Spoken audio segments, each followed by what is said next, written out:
Programa que va a estar con nosotros el jefe de Gabinete de Ministros de la Nación, el doctor Alberto Fernández, y está con nosotros. Doctor, gracias por estar con nosotros. No, al contrario, un gusto. En el periódico. Agradecimiento también a Enrique Asper, el legislador de la Unicameral de Córdoba, que nos ha permitido y dado la oportunidad de poder dialogar con el jefe de Gabinete. ¿Cuál es el dilema de Argentina en el futuro? Yo creo que el dilema de Argentina es de una vez por todas entrar en la modernidad, ¿no? Y admitir la modernidad tal cual se expresa. El mundo ha cambiado mucho y el cambio supone desafíos. Y también está visto que es muy difícil escapar a esos desafíos que el mundo impone. La globalización de por sí, que muchos piensan que tiene un criterio económico, es un fenómeno comunicacional de tal magnitud que a uno lo obliga rápidamente a repensar cosas, a repensar políticas, a repensar estrategias. La Argentina, yo me animaría a decir que nunca se ha dado, desde que la globalización empezó a funcionar como tal, una estrategia clara para entrar en ese mundo. Y es un mundo complejo porque la fuerza predominante, el país predominante que es los Estados Unidos, no logra recuperarse de una crisis enorme que vivió sobre fines del año 2009, el 2008, perdón. Europa no logra recuperarse de la crisis que le contagió a Estados Unidos. China está empezando a dar algunos signos de desaceleración de la economía, que para nosotros también es una preocupación. Y nosotros estamos inmersos en un continente donde todo eso tiene mucha importancia, mucha trascendencia. Si todo esto es complicado, mucho más complicado son los dilemas internos que tenemos como país, ¿no? Porque es un país que tiene una economía que crece mucho más de lo que todos esperábamos, que está también manifestando una oscilación en los precios que debería preocuparnos para que nos ocupemos básicamente, y siento que nadie se ocupa, y una sensación de debate político creciente que en verdad lo que genera es una percepción de inestabilidad muy grande, muy grande. Si uno, recién me preguntaba un colega de ustedes cómo está la Argentina está mucho mejor que lo que la sentimos, pero la sentimos difícil. Y creo que hay que trabajar mucho en todo eso. Usted estuvo prácticamente en la cocina del gobierno donde se decide y se toman las decisiones políticas más importantes. Digo, este nivel de confrontación exagerado que tiene el gobierno abriendo sectores donde se discuten políticas, porque evidentemente se discuten políticas y se han discutido políticas que antes no se daba en el terreno de la política en sí mismo, ¿no? Digo, este nivel de confrontación, ¿es razonable? ¿Cuáles son los límites? A ver, yo siempre digo que evidentemente la política supone confrontación de intereses. Uno representa un interés y seguramente se choca con el interés representado por otro. Y eso a mí no me asusta. La confrontación de intereses es un dato de la política moderna y de la política de siempre, ¿no? Pero eso es tan cierto como es cierto que quien administra, quien gobierna, tiene la función de administrar esa contradicción de intereses. Porque si el que gobierna profundiza la contradicción de intereses, entonces la situación se vuelve muy compleja, porque se trata de una contradicción dispuesta o determinada desde el mismo lugar desde donde se ejerce el poder. Y creo que es esto lo que a nosotros nos complica.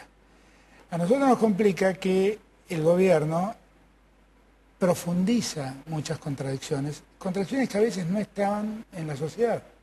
Por ejemplo, la contradicción entre política y medios es un tema eternamente debatido. Yo celebro que lo debatamos, porque me parece que es un fenómeno de la modernidad y que debe ser debatido. Pero el modo en que se extrema ese debate y se profundiza esa confrontación, y además participando el gobierno activamente en la confrontación contra un grupo económico, en verdad descoloca en mucho a la sociedad. Y eso se ve también en otros terrenos, ¿no? Ejemplo, nosotros hemos tenido un conflicto con el campo allá en los albores del 2008, y desde entonces a la fecha no hay una política clara para el campo, esta es la realidad. Aun cuando la economía en gran medida la está pasando bien porque le va muy bien a la soja y la venta de la soja al exterior nos está dejando divisas casi en exceso. Pero ese no es el problema. Si ustedes hacen memoria, nosotros teníamos el problema cuando analizamos aquella resolución 125, de que la producción de soja había ocupado allá en el año 2008 el 50% de la superficie sembrada. Y eso a nosotros nos preocupaba mucho, porque decíamos que eso era en desmedro de la carne, de la leche, del trigo, del maíz, de aquello que consumíamos en Argentina. Tengamos en cuenta que el 95% de la soja se exporta.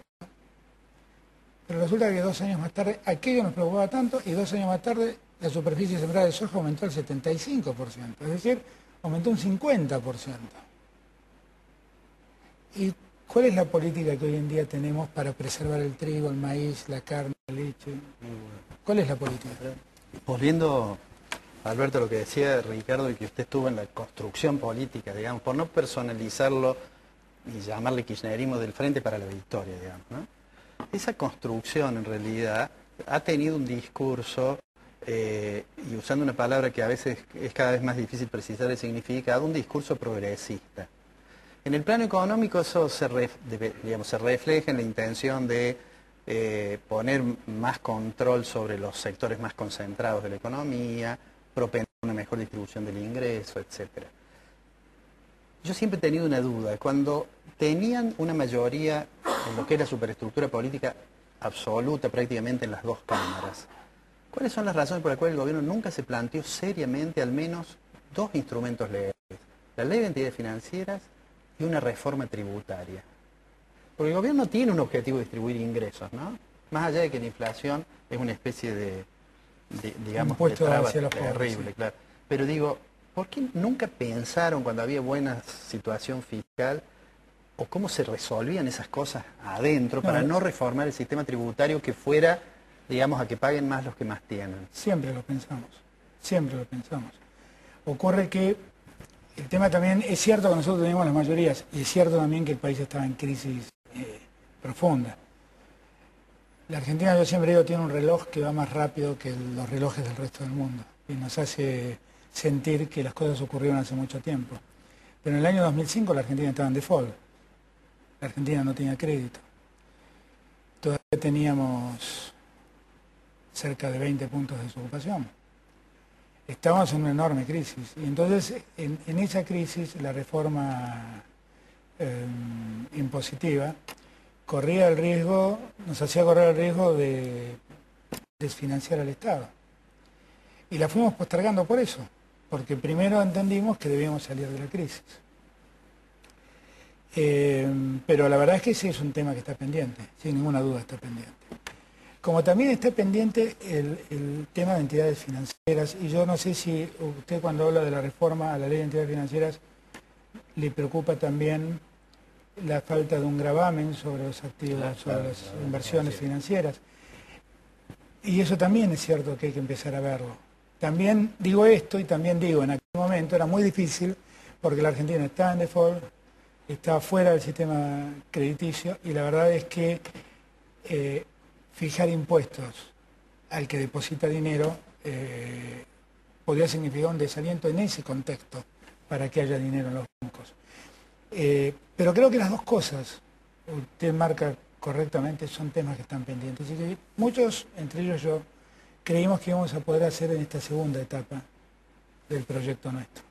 Y no pudimos, porque quedamos encerrados en otros conflictos. Pero creo que están pendientes, sin ninguna duda. Hay que entender también que las reformas fiscales, y usted es mucho más experto que yo en el tema, hay que asumirlas con mucha antelación. Yo recuerdo que Japón, cuando cambió su sistema impositivo, lo anunció 11 años antes.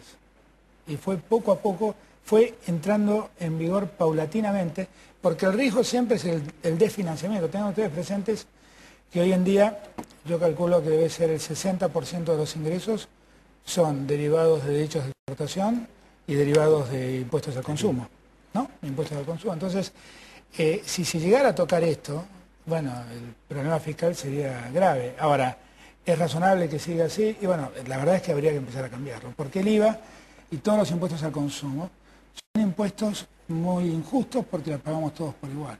Esa es la realidad. Y respecto al sistema financiero, yo creo que hay que definitivamente revisar el sistema, porque el sistema tiene una peculiaridad. Cuando yo estaba en el gobierno lo decía muchas veces y los banqueros